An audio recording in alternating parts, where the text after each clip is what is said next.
Llibret d'ocupació, Arran, 2021.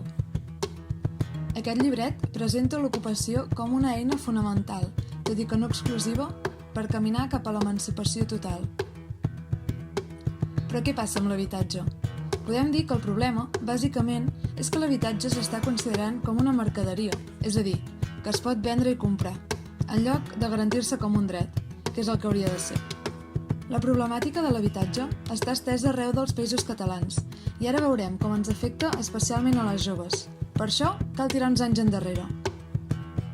Als 60, l'estat espanyol s'obre a Europa i liberalitza l'economia.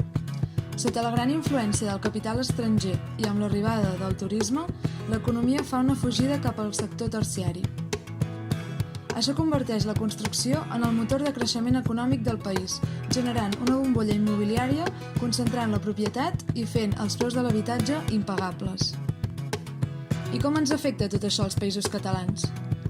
Últimament, veiem com pujades de lloguer, assetjament immobiliari i desnonaments, entre altres formes de violència, s'han tornat al nostre pa de cada dia, especialment en ciutats grans i zones més castigades pel turisme.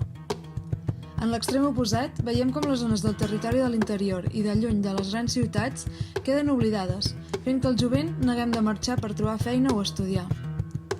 Això és el que anomenem desequilibri territorial.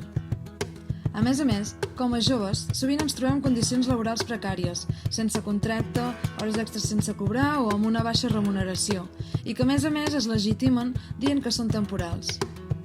Tot això fa que encara ens sigui més difícil accedir a l'habitatge, que cada cop té els preus més inflats. És així com podem dir que les joves patim la problemàtica de l'habitatge de forma particular. Algunes ens veiem obligades a quedar-nos a casa els pares, mentre que les que en marxem hem de dedicar una mitja del 70% dels ingressos a pagar el lloguer d'un pis que no estarà al poble o barri on hem crescut i que probablement haurem de compartir. És això el que entenem per emancipació? És possible emancipar-nos en un sistema capitalista i patriarcal? Sembla evident que la resposta és que no, però sí que podem començar a organitzar-nos per fer-ho. El suport mutu, els vincles col·lectius, les xarxes veïnals, el moviment juvenil, l'organització política i la militància al moviment popular ens acosten a l'emancipació. De la mateixa manera, també ho fa l'ocupació.